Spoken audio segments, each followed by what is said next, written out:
830만 명이 살고 3만 2천 개의 거리가 뻗어 있으며 5개의 자치구가 하나로 합쳐진 도시가 있습니다. 그런데 놀라운 건 지금 우리가 떠올리는 뉴욕의 모든 것, 그 유명한 스카이라인도, 브로드웨이도, 월스트리트도 불과 100년 전만 해도 존재하지 않았다는 겁니다. 400년 전에는 그저 유럽 상인들이 모피를 거래하던 작은 교역소에 불과했거든요. 도대체 어떻게 이 작은 정착촌이 세계 최고의 도시로 변모할 수 있었을까요? 오늘은 뉴욕이라는 도시가 어떻게 탄생하고 어떤 격변을 거쳐 지금의 모습이 되었는지 그 놀라운 역사를 처음부터 끝까지 이야기해 보겠습니다.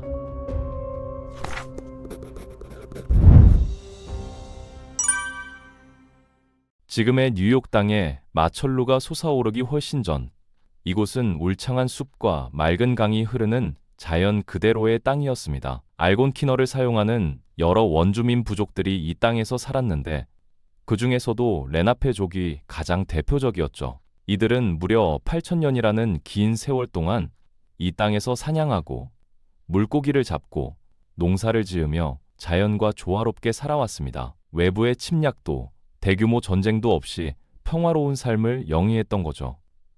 하지만 16세기에 접어들면서 모든 것이 바뀌기 시작합니다.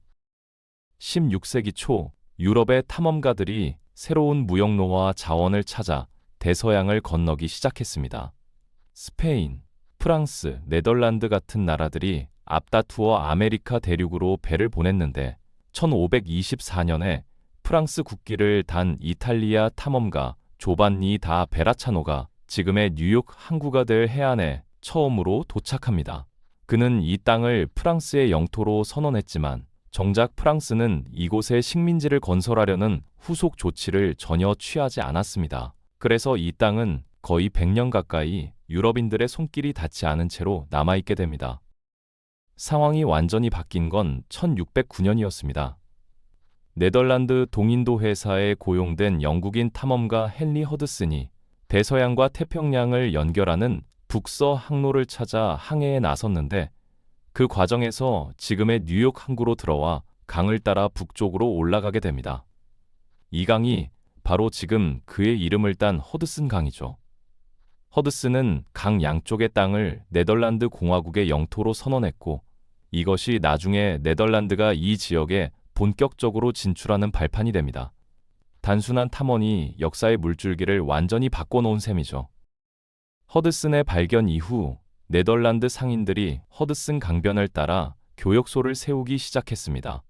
이 교역소들은 델라웨어 강에서 케이프 코드까지 해안선을 따라 점점 퍼져나갔는데 이 모든 지역을 아우르는 네덜란드 식민지가 바로 뉴네덜란드였습니다. 처음에 이 교역소들은 오직 모피 거래에만 집중했어요. 비버 가죽이 유럽에서 엄청난 인기를 끌던 시절이었거든요. 마침내 1624년 네덜란드 서인도 회사가 결정적인 한 수를 둡니다. 단순한 교역소가 아니라 영구적인 민간 정착촌을 건설하기로 한 거죠.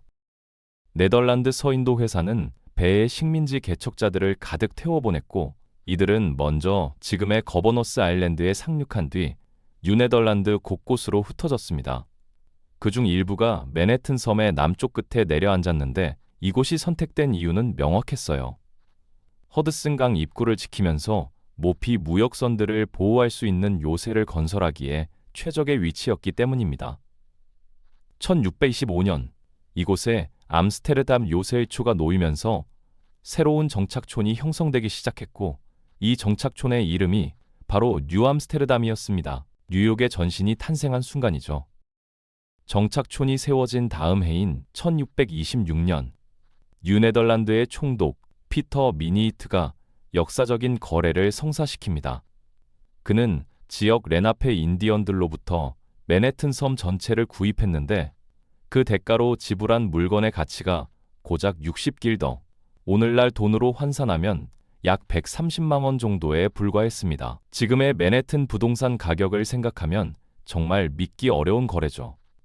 물론 당시 원주민들이 유럽식 토지 소유 개념을 제대로 이해했는지는 역사학자들 사이에서 여전히 논쟁거리입니다. 어쨌든 이 거래를 통해 네덜란드인들은 맨해튼에 대한 정당한 소유권을 주장할 수 있게 되었고 식민지는 본격적으로 성장하기 시작합니다. 미미히트 이후 피터 스타이베산트가 총독으로 부임하면서 뉴암스테르담은 빠르게 성장했습니다. 1655년경에는 인구가 약 1500명에 달했는데 이게 작은 숫자처럼 보일 수 있지만 당시 북아메리카의 유럽 정착촌 기준으로는 상당한 규모였거든요. 그런데 문제는 스타이베산트의 통치 방식이었습니다. 그는 주류 판매를 규제하고 네덜란드 개혁교회에 대한 통제를 강화하면서 퀘이커 교도나 유대인, 루터교도 같은 다른 종교 집단들이 예배당을 세우는 것을 막았거든요. 정착민들의 불만이 점점 쌓여갔습니다. 네덜란드 서인도 회사가 좀 더 관대한 정책을 도입하려고 시도했지만 이 계획은 전쟁의 발발로 물거품이 되어버립니다. 17세기 후반 네덜란드와 영국은 해상 패권을 놓고 치열한 경쟁을 벌이고 있었거든요. 1652년부터 1673년까지 세 차례에 걸친 영난 전쟁이 벌어졌고 양국의 함대는 바다 위에서 끊임없이 충돌했습니다. 이런 긴장감 속에서 뉴암스테르담 주민들은 1653년에 정착촌 북쪽 경계를 따라 방어벽을 쌓기로 결정합니다. 북쪽의 뉴잉글랜드에서 육로로 쳐들어올 수 있는 영국군을 막기 위해서였죠. 이 방어벽이 세워진 자리가 바로 지금의 월스트리트입니다. 하지만 방어벽은 결국 무용지물이 되고 말았습니다. 1664년 영국은 뉴네덜란드 전체를 빼앗기 위해 함대를 보냈는데 스타이베산트 총독은 저항 한번 제대로 못해보고 항복해버립니다.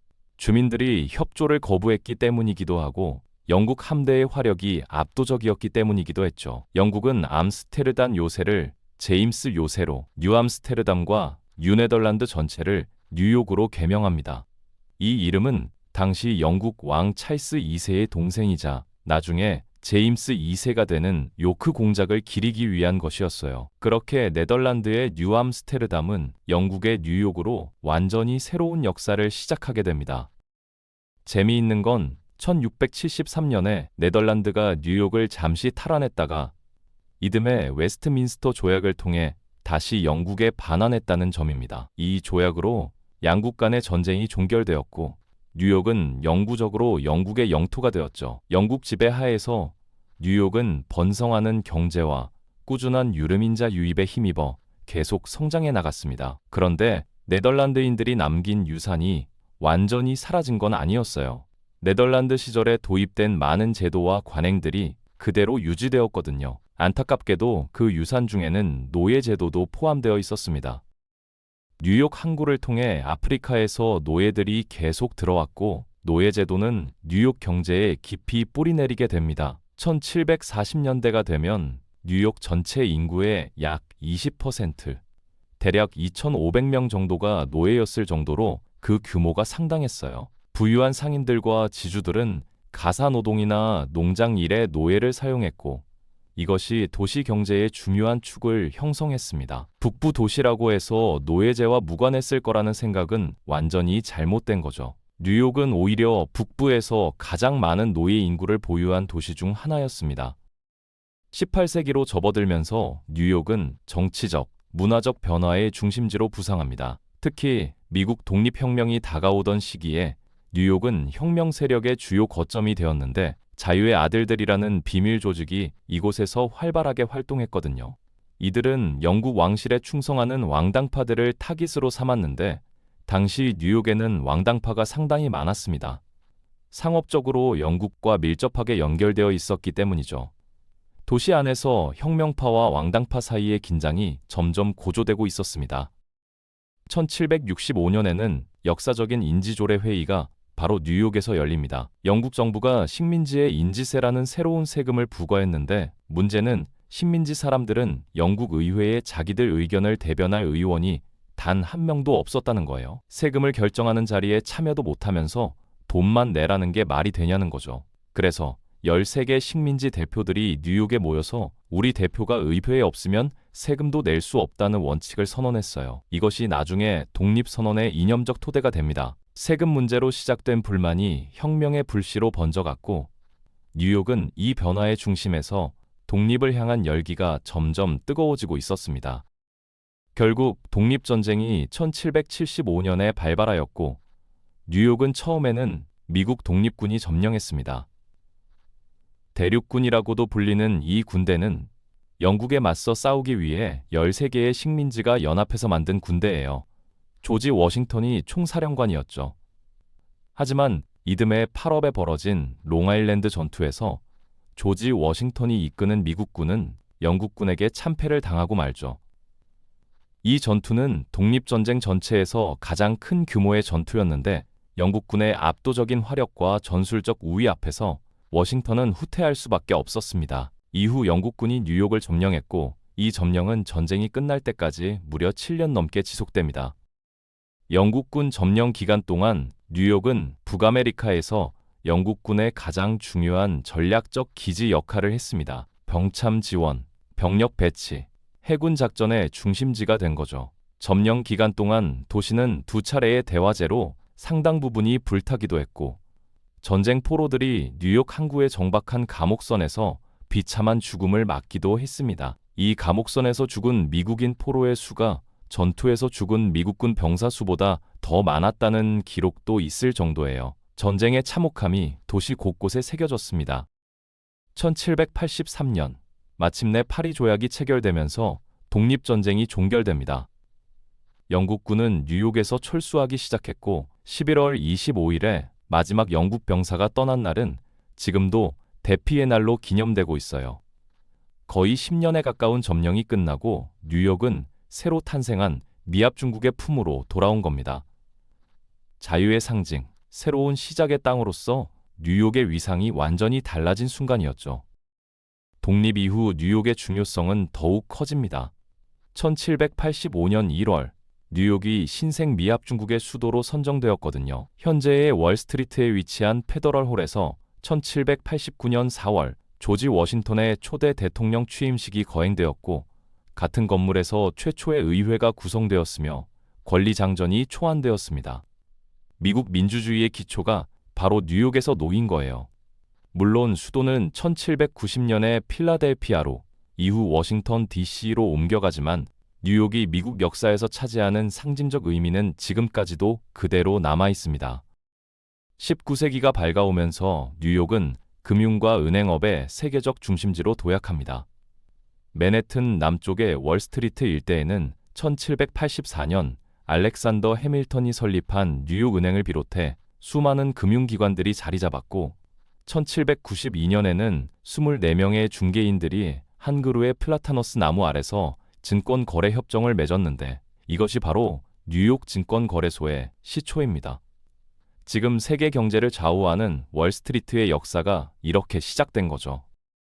뉴욕의 경제적 위상을 결정적으로 높인 건 1825년에 완공된 이리 운하였습니다. 이 운하는 오데오와 허드슨강 그리고 대서양을 연결했는데 길이가 무려 580km에 달하는 대역사였어요. 운하가 개통되자 서부 내륙의 농산물과 자원이 뉴욕 항구를 통해 유럽으로 수출되기 시작했고 반대로 유럽의 공산품이 뉴욕을 거쳐 미국 서부로 흘러들어갔습니다. 보스턴이나 필라델피아 같은 경쟁 항구들을 단숨에 제치고 뉴욕이 미국 최고의 항구로 등극한 거죠. 경제가 폭발적으로 성장하면서 인구도 급증합니다. 1800년에 6만 명 정도였던 뉴욕 인구가 1850년에는 50만 명을 훌쩍 넘어서요. 유럽과 아시아에서 가난과 박해, 정치적 혼란을 피해 이민자들이 물밀듯이 들어왔기 때문입니다. 아일랜드 대기근을 피해온 아일랜드인들, 혁명 실패 후 도망친 독일인들, 빈곤에서 벗어나려는 이탈리아인들, 유대인 박해를 피한 동유럽인들, 그리고 중국에서 온 노동자들까지 정말 다양한 사람들이 뉴욕에 모여들었어요. 뉴욕은 그야말로 문화와 민족의 용광로가 되었습니다. 1827년에는 뉴욕주에서 노예제가 공식적으로 폐지됩니다. 이로 인해 남부에서 자유를 찾아 북쪽으로 올라온 아프리카계 미국인들도 뉴욕에 정착하기 시작했어요. 맨해튼 동남쪽의 이민자 밀집 지역은 이민자들의 삶의 터전이 되었는데 비좁은 공동주택들과 북적이는 시장들이 즐비했습니다. 다양한 언어가 거리에서 뒤섞이고 각국의 음식 냄새가 골목마다 퍼지면서 지금 우리가 알고 있는 뉴욕 특유의 다문화적 분위기가 이때부터 형성된 거죠. 하지만 급격한 인구 증가는 심각한 문제들도 불러왔습니다. 과밀한 주거 환경은 전염병의 온상이 되었고 1830년대부터 여러 차례 콜레라의 대유행이 발생해 수천 명이 목숨을 잃었어요. 1835년에는 뉴욕 대화재가 발생해 맨해튼 남쪽 지역의 약 20만 제곱미터가 잿더미로 변했습니다. 700채가 넘는 건물이 불탔고 당시 돈으로 2천만 달러 이상의 피해가 발생했죠. 도시의 성장에는 이런 대가가 따랐습니다. 빈민가의 상황은 더욱 열악했습니다. 파이브 포인트나 헬스 키친 같은 지역은 빈곤과 범죄의 온상이었는데 데드 레비츠나 바우어리 보이즈 같은 악명 높은 갱단들이 거리를 장악했어요. 이들은 좀도둑질부터 강도, 폭력까지 온갖 범죄를 저질렀고 때로는 서로 간의 치명적인 충돌을 벌이기도 했습니다. 경찰력은 이런 상황을 통제하기에 턱없이 부족했고 범죄와 빈곤의 악순환이 계속되었죠. 화려한 성장의 이면에 이런 어두운 그림자가 드리워져 있었습니다. 설상가상으로 1861년 남북전쟁이 발발합니다. 뉴욕주는 북부 연방에 속해 있었지만 뉴욕시의 분위기는 복잡했어요. 도시의 상인들과 은행가들 중 상당수가 남부의 면화산업과 긴밀한 사업적 관계를 맺고 있었기 때문입니다. 게다가 막대한 수의 이민자들은 전쟁에 끌려가는 것을 두려워했고 특히 부유한 사람들이 300달러만 내면 징병을 피할 수 있다는 사실에 분노했습니다. 가난한 사람들만 전쟁터로 내몰린다는 불만이 폭발 직전까지 치솟았죠. 1863년 7월 마침내 뉴욕 징병폭동이 터집니다.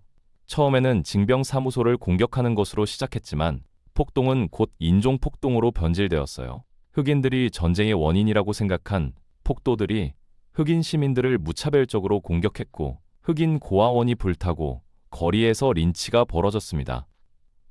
5일간 계속된 이 폭동은 미국 역사상 최악의 시민 소요 사태 중 하나로 기록되었고 최소 120명 이상이 목숨을 잃었습니다. 도시 전체가 혼란에 빠졌던 어두운 시간이었죠.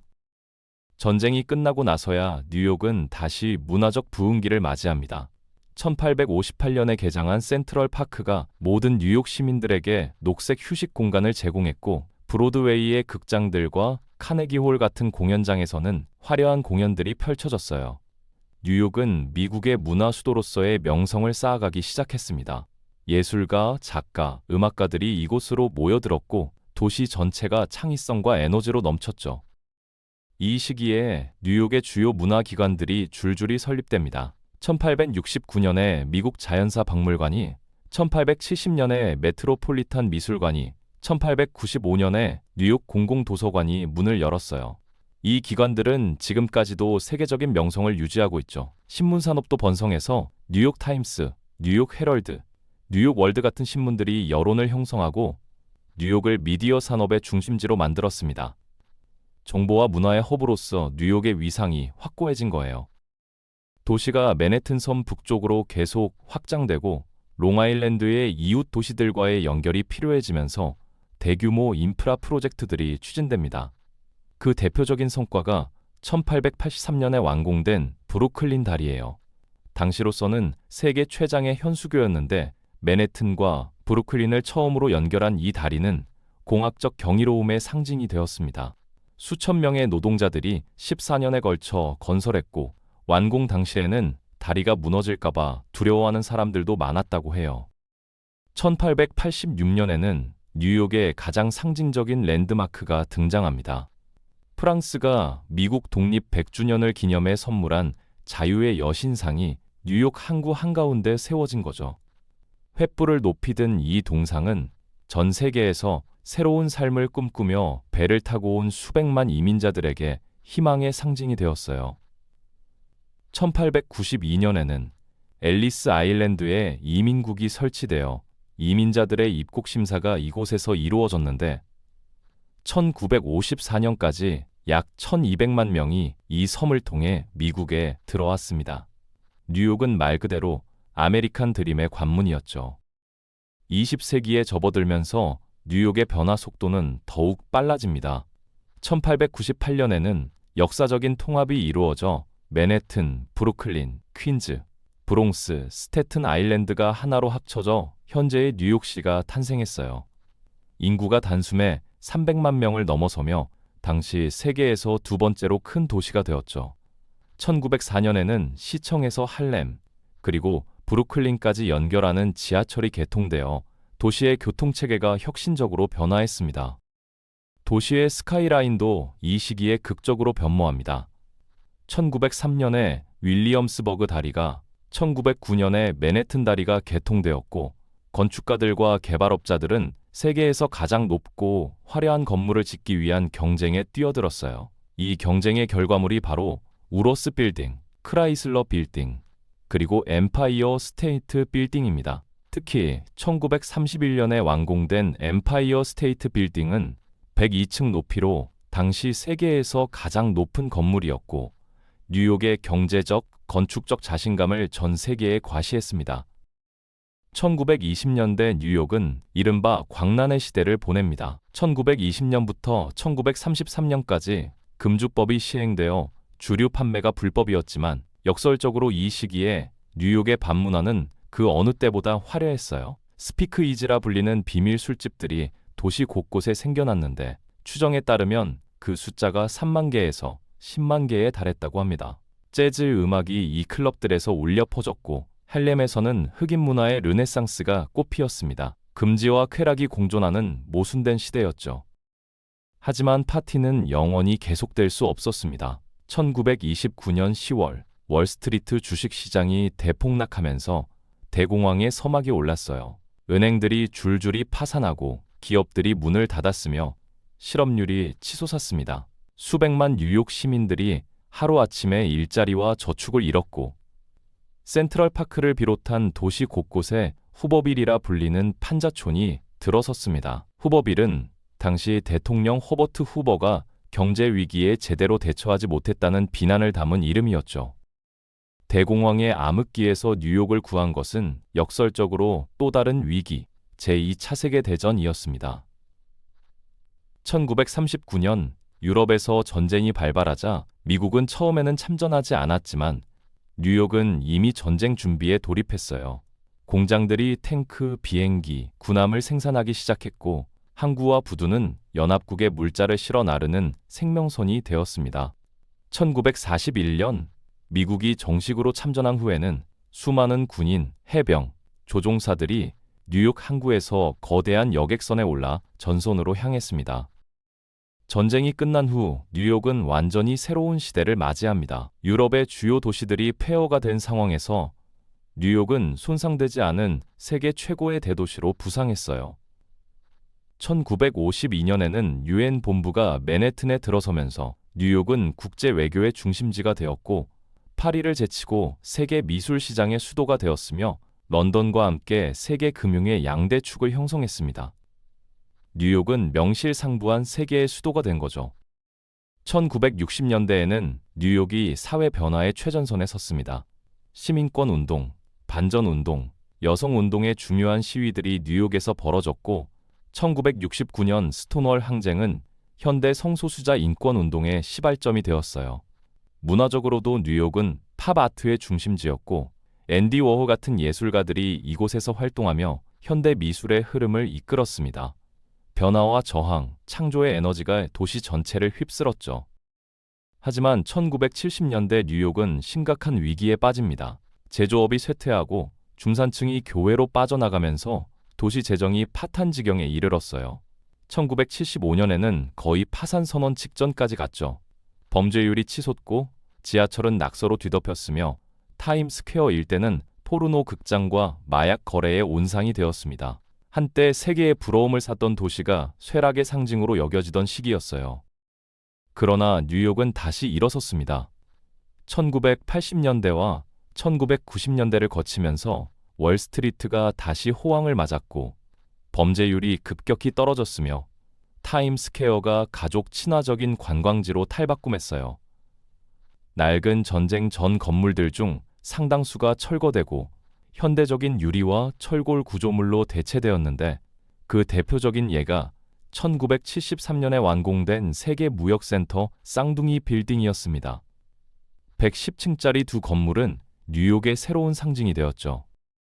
2001년 9월 11일 뉴욕은 또 한 번의 비극을 맞습니다.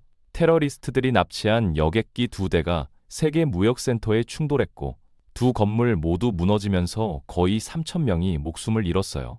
미국 역사상 가장 치명적인 테러 공격이었고, 전 세계가 충격에 빠졌습니다. 하지만 뉴욕 시민들은 비극 앞에서 놀라운 회복력을 보여주었고 도시는 다시 일어섰습니다. 지금 그 자리에는 원 월드 트레이드 센터가 솟아있고 9.11 기념관이 희생자들을 추모하고 있습니다. 400년이 넘는 역사 동안 뉴욕은 수없이 많은 시련을 겪었습니다. 전쟁과 화재, 전염병과 경제 위기, 범죄와 테러까지 도시를 무너뜨릴 수 있었던 재난들이 끊임없이 찾아왔죠. 그러나 뉴욕이 세계 최고의 도시로 불리는 이유는 바로 이런 역경을 딛고 매번 다시 일어섰기 때문입니다. 네덜란드의 작은 교역소에서 시작해 세계의 수도가 되기까지 뉴욕의 역사는 끊임없는 변화와 혁신, 그리고 재탄생의 이야기입니다. 지금 이 순간에도 뉴욕은 변화하고 있습니다. 새로운 건물들이 올라가고 새로운 이민자들이 들어오며 새로운 문화가 만들어지고 있죠. 400년 전 레나페족이 살던 그 땅에서 지금 830만 명이 3만 2천 개의 거리를 걸어다니며 매일 새로운 역사를 써내려가고 있습니다. 뉴욕의 이야기는 끝나지 않았어요. 어쩌면 이 도시의 가장 놀라운 장은 아직 쓰이지 않았을지도 모릅니다.